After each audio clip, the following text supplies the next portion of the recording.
Good morning, comrades. A pleasant morning to you all. I trust you're all well. As a worker for the People's National Party, as a cluster manager, indoor agent, outdoor agent, as a runner, as a PD captain, as a divisional chairman, as a divisional secretary, as a constituency secretary, as a national organizer, as a PNP-YO leader, all of those things in my former life as a member of the People's National Party. I will always remain a committed member of the cast of people outside in this country that supports and votes for the People's National Party. But the truth of the matter is, people like me, my generation, are a rare commodity in the PNP today. Rare in the sense that most people don't care anymore. Most people don't have that commitment anymore, don't have that loyalty anymore. And can you blame them? Can anyone blame them for not having that? I'm not considering myself to be a special person about my commitment to the ideals, the principles and objectives of the People's National Party. But come on, people, look around you. East, Southeast and Catherine, some people came up to the party headquarters, and the Southeast and Catherine that I know would have been thousands of people. We don't have no more followers. We just have a few people now. It's dying. It's dying. So while others can look at all the other big things that's happening, and the hullabaloo, and the excitement, and the quarrel, and the mismanagement, I am looking at the micro things. I am looking at the things that we need on election day or during an election campaign, and I'm not seeing those things. I mean, I reflect, I look at Southeast and Catherine, a bastion of PNP, and it's clear that we don't have any followers. Clear as this beautiful day, that PNP don't have no followers. We are losing people. And we are losing people because we have a leader for the party that is out of his depth, losing people, not adding people, but losing people, and the only thing he seems to be able to add are labor rights. But it's not just him, it's him and the cabal of incompetent people that he has around him. When did we lose our way so badly that a group of PNP people can show up at party headquarters to register their disgust and dissatisfaction about something, and a deputy general secretary who's undeserving and should not have been a deputy general secretary in the first place stood there with men that he sent for down by jungle to come intimidate PNP people, and listen to people threatening and reporters about rape in the PNP headquarters, on the hallowed ground of the PNP headquarters. A deputy general secretary said to a reporter that them for come out in them green shirt, exercising tribalism to the other part of our democracy, which is the free press. I mean, them kind of corrupt in a way, but they are still the free press. And when you start abusing the free press and abuse the power that the political people in your party have given you, then you have lost your way completely. There's no redemption. There's no coming back from this with this. I hate it. I do hate it. The problem with the mess of this whole selection process is that the people who are leading this process does not have the experience of dealing with matters of this kind. We have never in the history of the PNP had people without the experience of dealing with this. This is not new. This is not new. Michael Manley installed when name down at East Kingston, down at Central Kingston, Colonel Lloyd. And it caused one big excitement. And Peter Phillips had to go down there and keep about 5-6 meetings, rum meeting, food meeting, meeting with Sidney McCain and the whole of them, meeting with councillors, meeting with executives. There was about 6 meetings Peter Phillips had to keep before the comrades settled down and accepted Colonel Lloyd. The same thing happened down in North Trelawney with Patrick Atkinson, or Atkins. You can correct that if I am not getting it right. They went to install him. And we drove in with Peter Phillips that first evening of meeting. Hundreds of PNP people gathered in the big schoolyard as Peter Phillips drove in, the place full up of people and them gone. And Peter Phillips sat there and listened to them. And when them done talk, Peter Phillips said, all right, we're going to have our next. But I hear you all. I hear you, comrades so-and-so. I hear you, comrades so-and-so. I have all the points written down here. We're going to have our next meeting. And they had other meeting. They had meeting in Discovery Bay. They had meeting in Ocho Rios. They had meeting over fish, meeting over rum. It's about 5 or 6 meetings before the comrades settled down and accepted Patrick Atkinson. Because we have had this before. But it's a matter of how you handle it. How you install candidates is a method. It is an art that you need an experienced party leader, an experienced team to handle it. You don't announce that you put it in a man, albeit a good man, albeit a man who would serve us well, albeit a man who would probably make us proud. You don't do that. You don't leave the people out of the process. The process it has to be a vote, Because in both Central Kingston and North Trelawney, there was no voting. There was just involvement, democratic involvement. There was consultation and dialogue and discussion and disagreements and agreement. That is how it works. But because of the lack of experience, none of these people, neither Mark or Angela Brown-Burke or any of them have ever been asked to go into a constituency or a division to solve a problem. Any problem. So these kind of things requires people with experience. And we have a leader who has never led anything his entire life. Never even been a father in a dolly house game.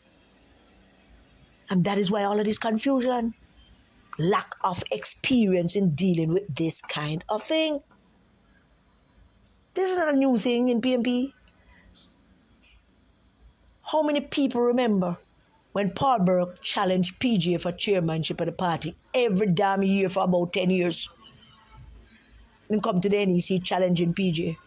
Did anybody beat up Paul Burke? Did anybody quarrel? Paul come to the NEC and those who support him and him get him 4 or 5 votes and PJ win and PJ shake him and PJ have joke and PJ give a speech and tell some story about him and Paul Burke. And that's that. And we expect it again next year and the year after that. Come on, many of you remember that. Nobody ever beat him down. Who remember Enoch Blake? Gosh, Enoch Blake run for vice president and big possession of the party practically every year for about 5 years. I think he ran for president maybe 1 or twice, if I'm not mistaken. But Enoch Blake ran every year and him get votes.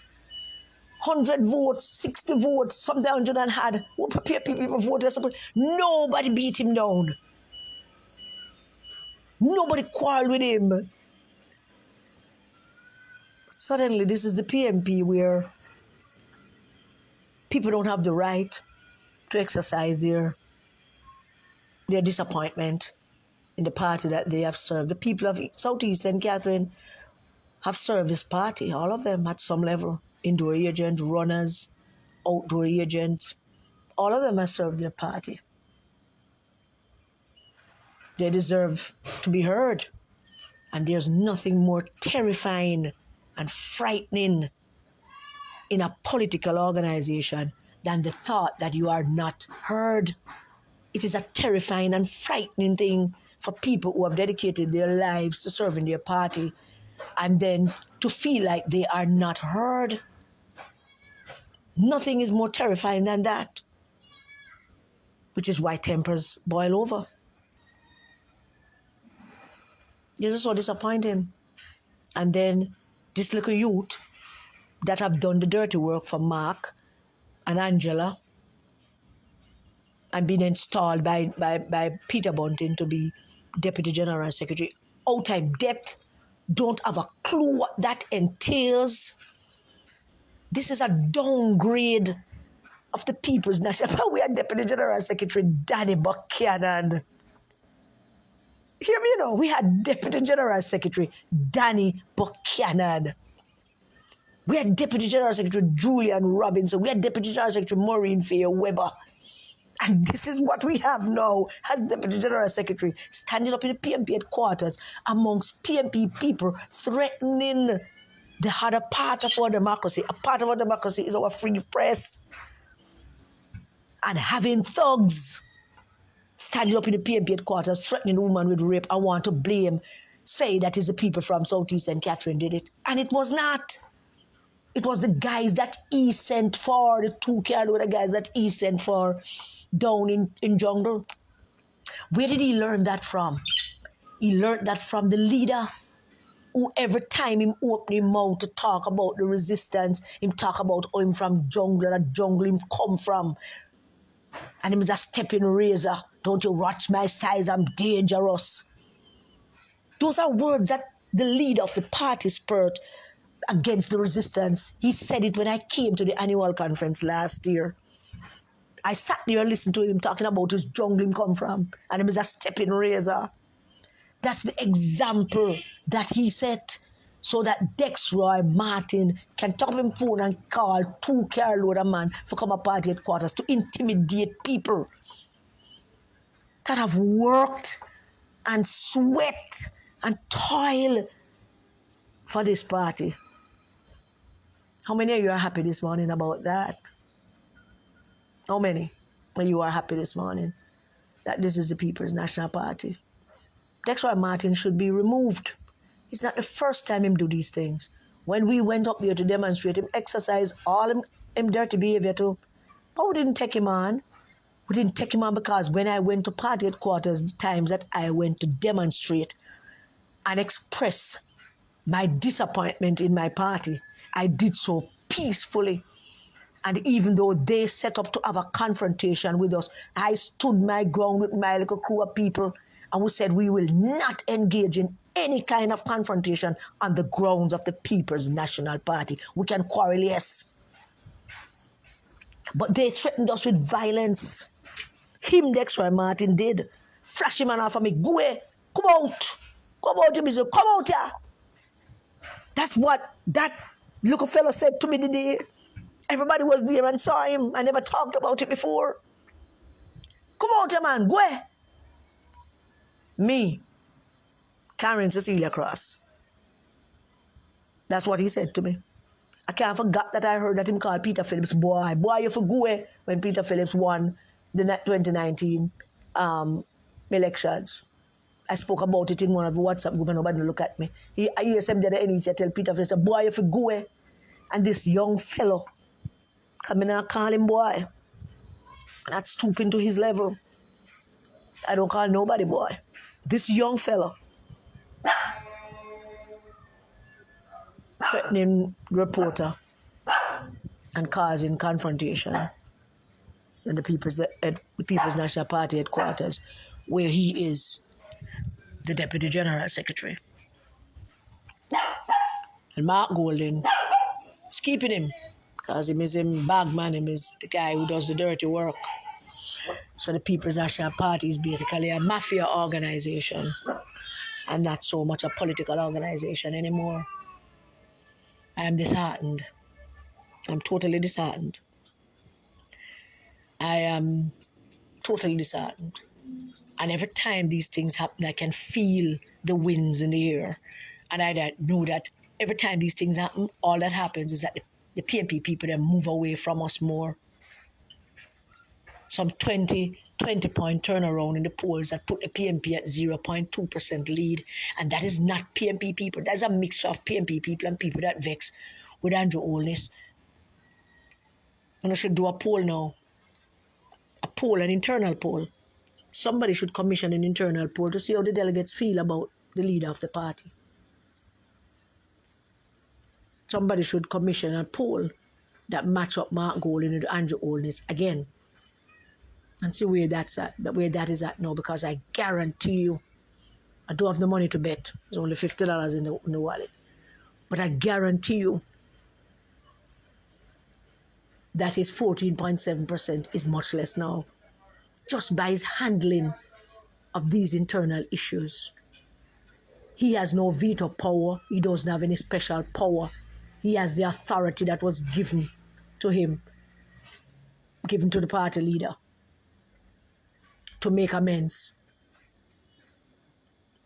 to solve problems in constituencies that are unrecognized or without any kind of political leadership or political organization.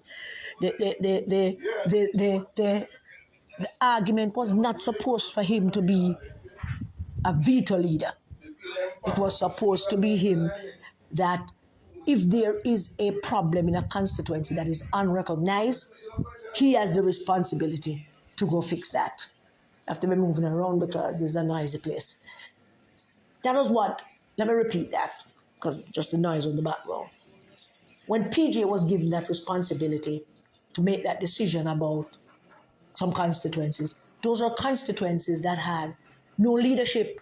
Those are constituencies with fractions and disruptions, and everybody wants to be MP, and everybody wants to be the person who get to pick the person who's going to be the MP. About 3 or 4 of those constituencies, mine included West Central, St. Andrew, PJ selected Patrick Roberts. And all of it was tumbling over in all those constituencies. And PJ was at pains to explain to the NEC that this is not a power that him relish, this is not a power that him want, this is not a power that should be even given. Because PJ was lamenting about the state of the organization in these constituencies, or the lack of organization in these constituencies, because everything that was happening was because there was a lack of organization, and PJ was not pleased about it. And that's why the NEC gave him the power to make these decisions. Make the decision, because them can't solve it themselves. Which was right. And that decision was made. And Mark taking it to a new level, to me, that him have veto power. But even so, PJ did not make those decisions without consultations. Ask anybody. PJ did not make those decisions without consultation. Maxine and Wilson, Paul Robertson, Vin Lawrence, the YO, the women's movement, everybody was involved in those consultations with those constituencies before PJ made the ultimate decision. There were discussions. There was no repercussion, no rare. When PJ was going to make the decision to choose Patrick Roberts, Dr. Phillips and some whole lot of people met with Dr. Warren Blake first. Then they met with the constituency executive. Then they met with some other key players, myself, Marcia Hunter, who died, David Walker, some other people. They had several meetings with several people. And then we went to the NEC in St. Mary, and PJ announced Patrick, and Dr. Blake was there and showed him respect and everything. That is how it's done. You don't stay up in your office and announce something without including the people And including them don't necessarily mean a vote. Including them mean respecting them. They were at party headquarters, and yes, it sounds like them calling for a vote, and them calling for a vote, yes. But you have chosen Dr. Dawes already. You can't walk that back. But you still have to find a way to show some respect to the comrades, the people who eventually going to be working for Dr. Dawes if he's a candidate. These are people that Dr. Dawes is going to need. They are the people they are the ones who make this thing work. So Dr. Dawes calling them drugs and criminals is not good. Somebody have to find a way to walk that back and get them to understand that we never mean to disrespect them. We disrespect them. And the disrespect is deep-rooted because from the beginning of the taking over of the party by you guys, by these risers, from that beginning they planted the seed of mistrust and disunity, and they have watered that seed steadily, and it grew and it grew, and it is now one big hell of a tree that no one axe can cut down, because they sow that seed. Angela Bromberg watered that seed, fertilized that seed. Mark Golden, Dexroy Martin, all of them sow that seed and fertilize that seed. And now it is at a place where nobody respects anybody anymore. Or nobody respects anything anybody doing or anything anyone stand up for. Nobody respects it. It's like you can't say nothing unless you're supporting something that they are supporting. You are not entitled to speak. You are not entitled to have an opinion. Diverse ideas. It is diverse ideas that makes a movement great. Even for presidents and leaders. And if a leader can't accept diverse ideas and understand that is that diversion of ideas that's going to make us better, then he's not worthy of being a leader. You can't continue like this. Nothing can continue like this. Nothing. You can't have Dexroy Martin at the party headquarters continuing to be Deputy General Secretary when he has behaved the way he has behaved ever since he became Deputy General Secretary. He has behaved the way he has behaved, the way he continues to behave. He has no respect for people. He believes that his power is entrenched and nobody can remove him and nobody can do anything about him. And this is the show that we are putting on for the Jamaican people to see. Politics is no longer theatre, you know. Politics is not no theatre anymore. Politics is now a show business. And in show business, you have to put on your best show. And in order to put on your best show, you need the best talents. And this is what we have. Dexroy Martin, Ian Hills, Kern Spencer. These are not the stars of the PNP. Politics is not theatre, it's show business. You need stars. Dexroy Martin, not it. You need Lisa Anna and Damien Crawford and Raymond Price and Crystal Thompson and Marty Dung. You need stars. You need stars. I would watch any movie that has Sandra Bullock in it, even if it's not a good movie. I would watch any movie with Kate Winslet. I would just watch any movie with Brad Pitt and any movie with George Clooney. Any movie with Angelina Jolie, even if it's not a good movie. That is called star power. And any movie my girl Kate Blanchett in, I'm watching it. Star power. Box office draw. That no matter if the movie is good or not, the name is mentioned, and people want to see it. And that is what politics is about now. A show business. And when the show is premiered, when the election is announced, or before the election is announced, you have to announce your stars. Who are you going to be showcasing? Dexroy Martin? Kern Spencer? Ian Hills? These are the people you'll be showcasing? Huh? We're not getting it. And I don't know how much more we can say or do to make them get it. That this is not a theater.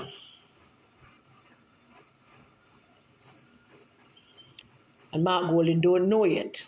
That is a diversity of ideas that makes us wiser. And that you must embrace those who disagree with you, because that will make you smarter and make you look better. And Mark Golding can't do it because he has never had to lead anything in his life. So he had never had to make any decision in his life. He has never had to fix anything that is broken in his life, politics or otherwise.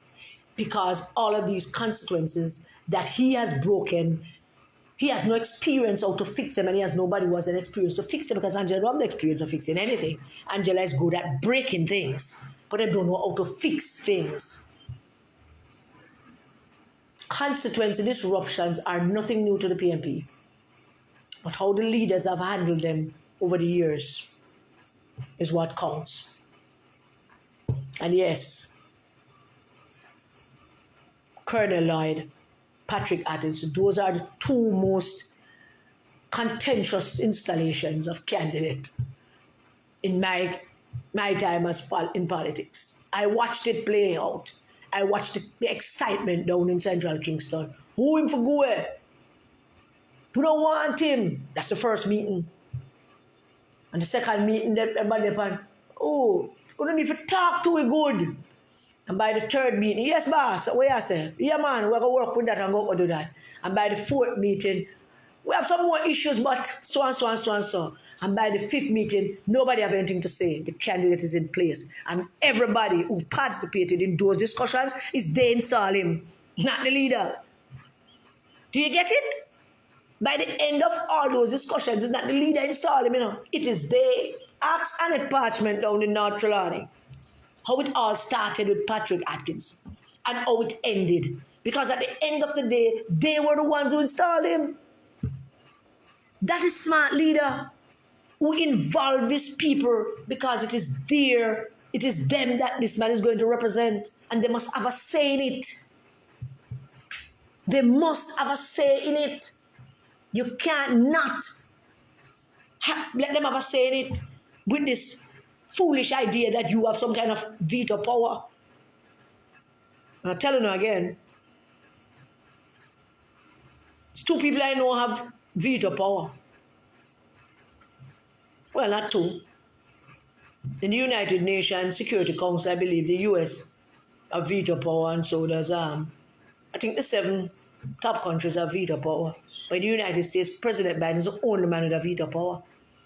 So all 535 members of Congress, the Senate and the Congress, can always vote to legalize selling weed. When it reaches Biden, Biden just stamp a big veto upon it, and that's the end of the matter. Mark don't have that kind of power. Nobody in the party has that kind of power. The power belongs to the people who have to deliver the PNP votes on election day. It is the PNP delegates and workers who have the power to deliver election victory for us. How the hell are you going to ask them to deliver election victory and to include them in the decision-making process? Because what you're going to have is that them going to sabotage the candidate, because you're not including them. 2 final things. Mark Golding must find the courage. Of all the principles in the guidance of life, the first principle is courage, because it is courage that gives the other principles life. Courage to have integrity, courage to be honest, courage to be decent, courage to make big and hard decisions, courage to apologize, courage to rise above it, courage to be inclusive even when you don't like the person. Courage. And Mark Golding must try and get the courage to walk away. Get the courage, man, and walk away. Nobody not going to knock you. People would celebrate it. This is not your thing, Mark Golin. You can't manage it. You're making a mess of it. Even in this great, fertile, opportunistic ground, political ground that we have now, you're making a mess of it. You're causing us to lose people, Mark Golin. Please make sure you get this. You're causing us to lose people. PNP losing people every day. I don't need no numbers to tell me that. I just go out a road. And when I drive down to Jungle yesterday, just to verify that is Detroit Martin sent for 2 car load, man. I can feel it. I feel it that we're losing people. Even strong PNP constituency, we're losing people. They have no interest in us. Our own people have no interest in us. How hard that is. Huh? How hard that is. Because you're not looking for labor rights to support you and vote for you. You're looking for your people. And your people are walking away from you because they are lonely and terrified. Because they are feeling unheard. And it's driving them crazy. And them walking away. And they're not interested in anything. What we're doing and what's going on. They're not interested. Them never want to hear it anymore. And they don't want to hear the excuses anymore because them just know that they're making a mess of it. And the fact that they're making a mess of it is enough reason for Mark Golin to just step away. What is it that you're holding on to? Why are you holding on to destroy the PNP, Mark Golin? Why are you holding on to continue to destroy the People's National Party? Why are you making people in there telling you that you should stay? You are not going to be elected Prime Minister. You are not going to win no elections. I mean, I have no feelings against you. I don't hate you, contrary to popular opinion. I do not hate you. As a matter of fact, I don't hate anyone. And people must believe me when I say to you, I have never experienced that emotion of hate. I have my views. I have my beliefs. I abide by a certain belief system. I live by it. I live it every day. I'm not bending on it. It took me years to reach this point where I have this belief system. It took me years to be the person I am today. I am not bending that. I was not always a nice person or a good person in some people's eyes. It took me years to reach this point, and I'm telling you, I have no bad feelings against you, Mark Golin. I just think that you are spiteful and cruel to yourself, to your family, to the PNP, and to the country. You're spiteful and cruel. And you should walk away. There's nothing hard in walking away. Write a letter, say you're leaving, done with it. Let somebody else take it up. Let us see if we can get the PNP moving. Nobody not going to hold any grudge against you for it. The only people that are going to be sad is the people who are grifting off you right now. And they believe that they have no power unless you are around. You know, the losers, them and Angela Brown-Burke and all of that. But